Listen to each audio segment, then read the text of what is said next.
run your hand across it very slowly, you begin to perceive those bumps on your fingertips. Not quickly. If you do it quickly, it feels smooth. If you do it slowly, you perceive those bumps. So what's happening in Muraqabah is that your soul has certain points that are sort of their power points. And what you're doing is you are picking up on that latifa that exists within your soul. So the first step in training oneself in Muraqabah is that you absolutely clear your mind. When you absolutely clear your mind, you're going to focus on this point here, the apex of your heart, and you're going to listen and try to pick up on that subtlety. Basically, it's a little flutter, like a hummingbird. And yesterday I gave the example that if the fans are running and you put your hand against this wall, you feel this vibration, and that's exactly what it is. It's very subtle. Now, what you're going to do then is that you're going to try to perceive that subtlety. You're going to ignore your heartbeat. It's not your heartbeat. It's something much more subtle than that. And you're just basically clearing your mind and seeing if you can locate that subtlety.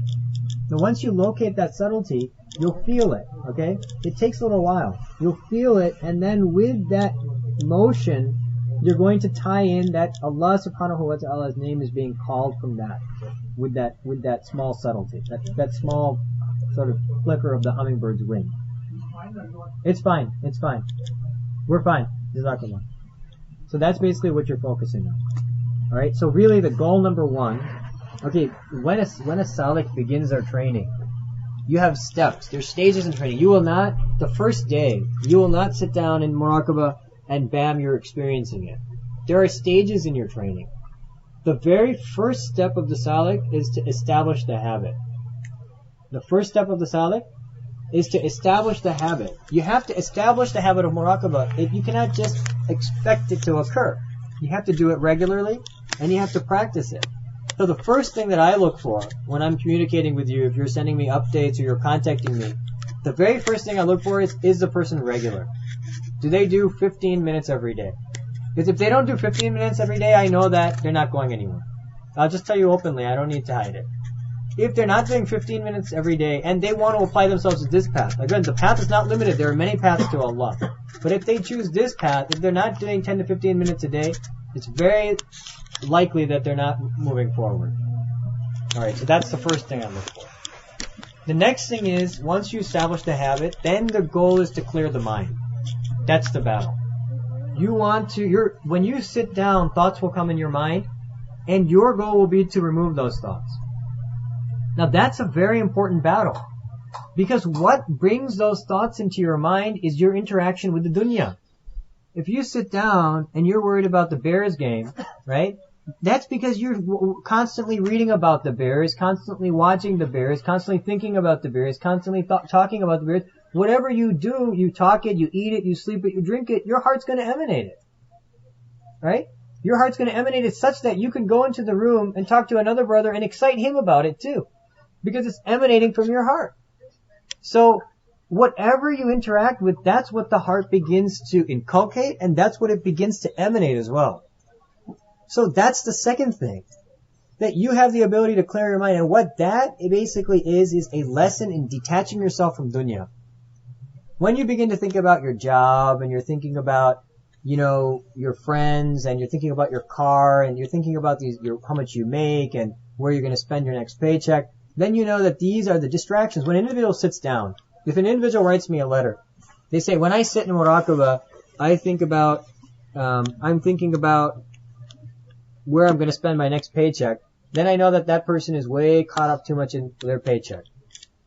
That's the challenge. There's a very famous letter that I always quote, and I probably quoted to you before, that comes in Shaykh Zulfiqar's, one of his books, in which a bunch of students collected various letters that were written to him. Now, in that one letter, one person says, when I sit down for Muraqabah, I'm hearing Michael Jackson's songs. I mean, this is old, you guys are too young probably. Whatever, Michael Jackson was big, back then. So I'm hearing Michael Jackson's songs. Well, that's because that person was dead addicted to Michael Jackson. He's listening to that garbage on the radio. It's going in the air. It's impurifying the heart. Then when he sits down for Muraqabah, it's coming out. He's going to see the junk that he put in. So you sit and listen to music, it comes. That effect is on you. You don't know it. When you do muraqabah, it becomes evident that yesterday I was watching TV, now that junk is in my head. Now the picture of that lady is in my mind. I picked up that magazine I shouldn't have looked at, now I can't get the image out of my brain. I went to that website I shouldn't have gone to, now that's stuck in my mind.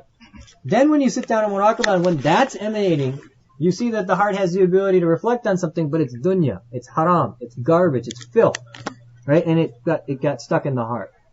So you have to, if you want to succeed, you have to cut yourself off from this filth. That ties you down. You're holding your soul down.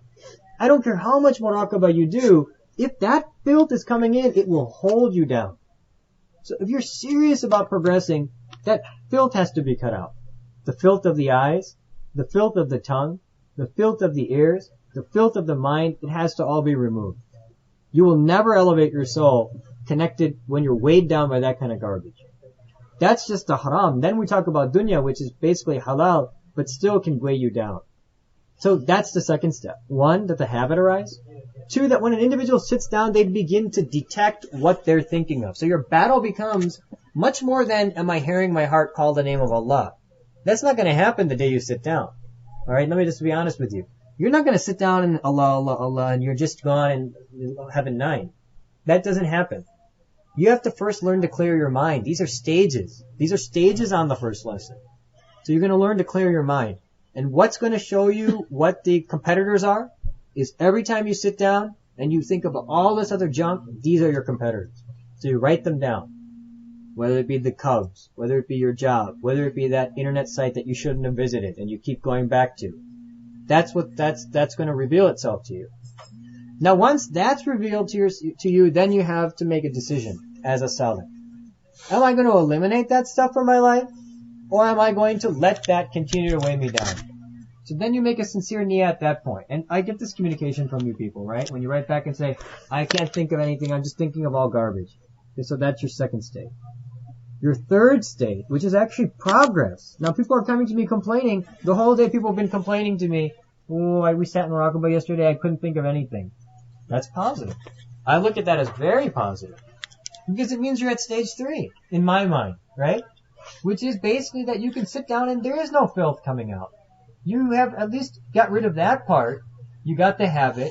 You got rid of the filth. And now you're basically totally clean. You're thinking of nothing. That's a good state. You should be thankful to Allah. And you should apply yourself in that state. Because when you apply yourself in that state, it means you're ready to go to the next state. Now when you sit down, and then you are able to have a clear mind, this is when the lesson begins. Now what you want to do is you want to be very carefully perceiving that area of the heart that I'm identifying, which is right here. And I can identify, you can come to me later and I can show you where it is if you need to know. So right here, this point, your heart basically, right? You are going to now imagine that this point in your heart is calling on the name of Allah. But before you do that, you're going to perceive this subtlety that I'm telling you, which is this flicker which has nothing to do with the heartbeat, but is another point in the heart. Then once you identify that subtle flicker, which you just relax, it'll reveal itself. Relax and focus slightly on that area. And it'll reveal itself. It'll be sort of like a very quick movement. You'll even perceive it a little bit physically. Once you perceive that, the final step is to tie it to Allah's name. It's very simple. Now, we don't explain it this way usually. I'm explaining it for your own benefit because this is the way, after explaining it to so many people, this is the way that now I rationalize this, okay? That when you then get into that state, then what happens is you tie it into the name of Allah. Once you tie that into the name of Allah, then what will happen is you sit down and for 1 hour straight you'll be able to experience that. That begins your journey. That begins your journey. Everything else was preparation. Now we've been talking about preparation for Hajj and then the big day. That's the big day. Once you can begin to perceive that, that is the real big day in your development, in your training in this path. Now once you begin to perceive that, then your next goal is that you want to take that perception and you want to firm it. Which means that you have to put time in.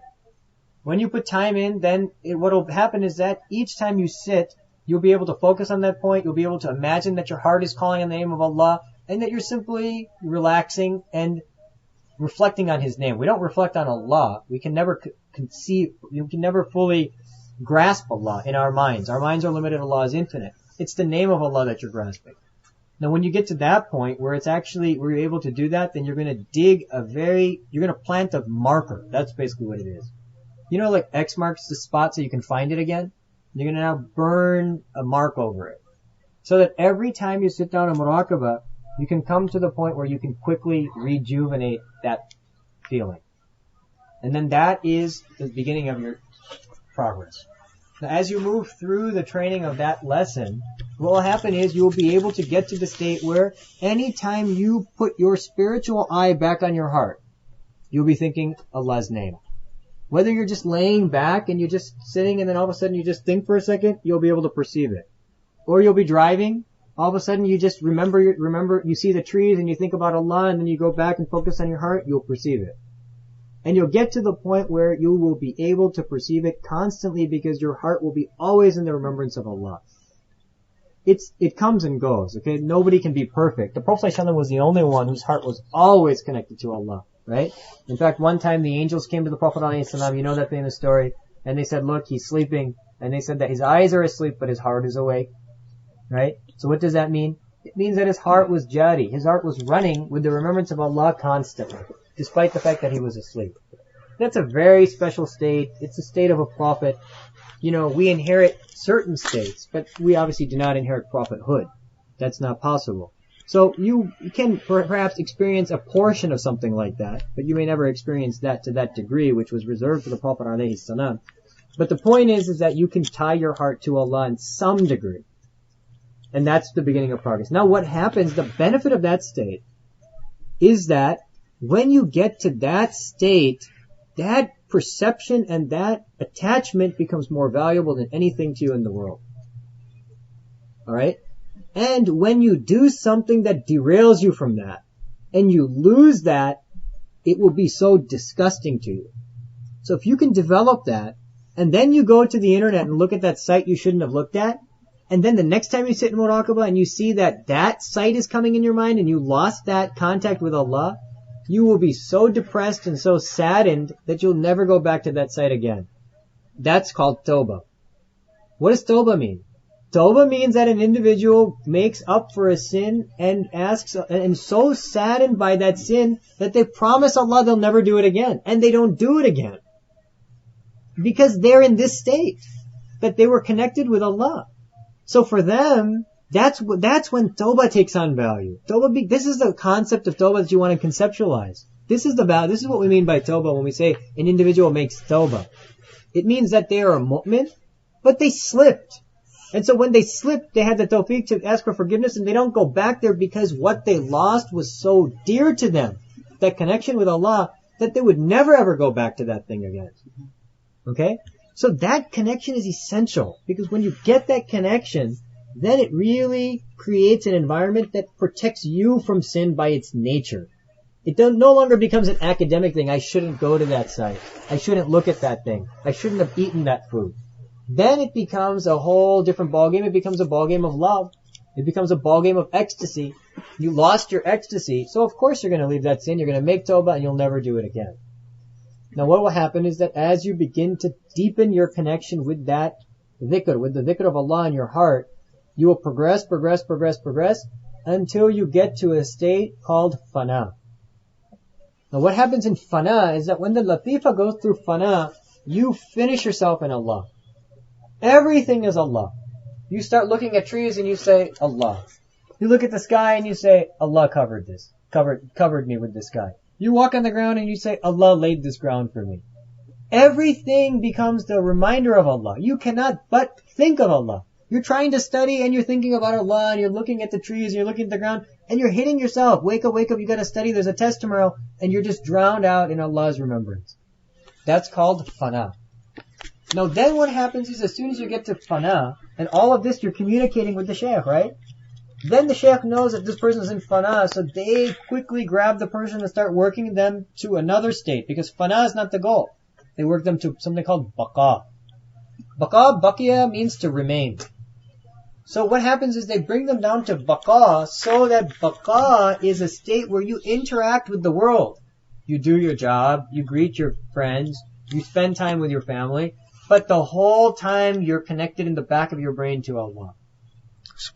The whole time, and another dimension, you're totally connected to Allah. And it changes the person completely. They greet people conscious of Allah. They spend time with their family conscious of Allah. And when they go into prayer, they're so happy because they're returning to Allah. It's the happiest period for them. They come into the masjid and they're so content because now all those other things that they had to put up a fake face for, those things are all gone. I don't have to act like I'm friends with anybody anymore. Now it's me and my Allah. I'm in love and hopefully He's in love with me. Right? That's called baqa.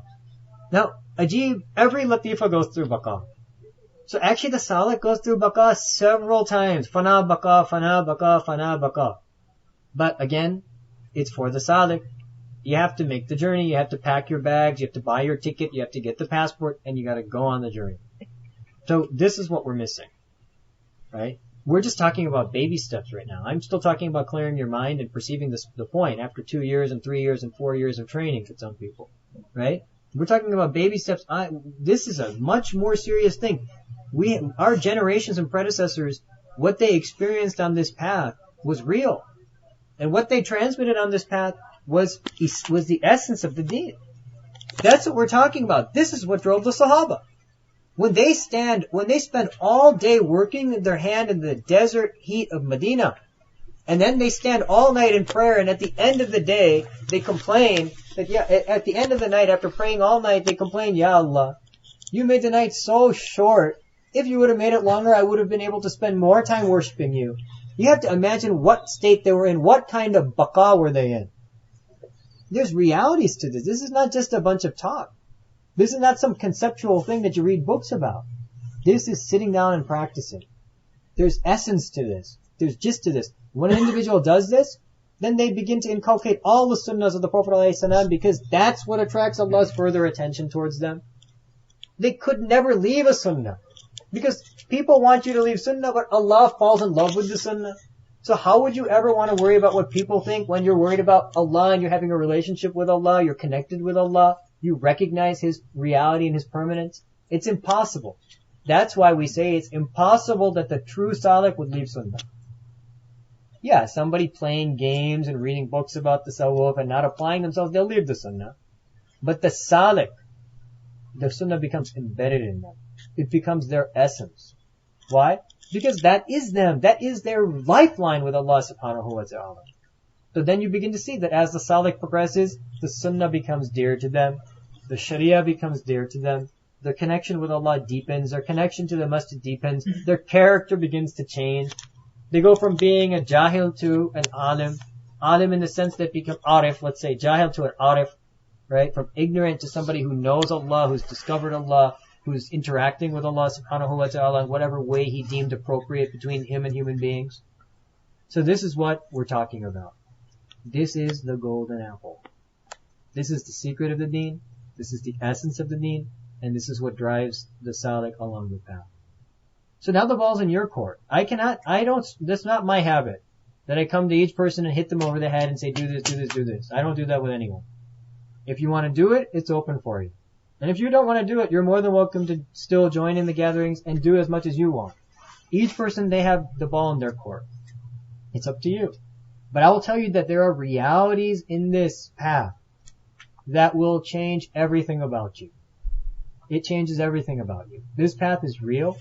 This path is the essence of what it's about. And this path has driven millions of people towards this deen.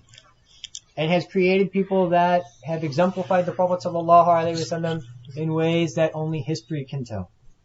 Go through and look at the stories of our Muraqabah. They're not stories to be told at bedtime. They are reminding us of the essence of this deen and what it's all about. So put some time into your training. Take it seriously. In these days when you have the opportunity to do Muraqabah, we're doing this lengthy Muraqabah. Today it's already so late. We're doing this lengthy Muraqabah.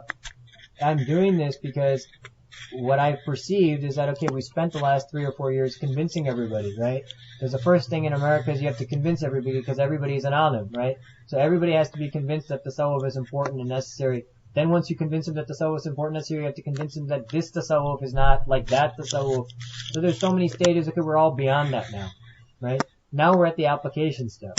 So what more convincing you need? Now you have to do the job, right? Now, if you've committed to this, now you have to do the job. You have to put the time in and get the gist of this so that you can benefit yourself, and so that you can attain something in the hereafter, inshallah, and so that you can benefit the people around you.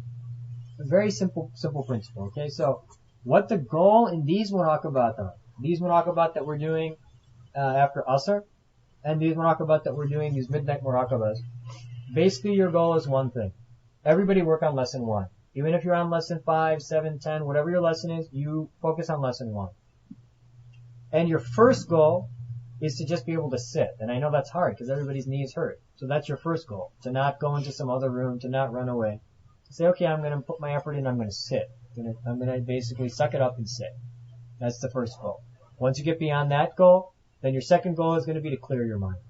And that'll be a challenge. But it should be much easier than it would be outside of Ramadan. Because you've already gone through 25 days of purification. So you're already ahead. This is a great opportunity. Alright? Then your third goal is going to be to search for that perception, that subtlety. Just clear your mind and just imagine that there is this very subtle beating of your heart, but not the heartbeat, but this very subtle movement at the apex of your heart over here.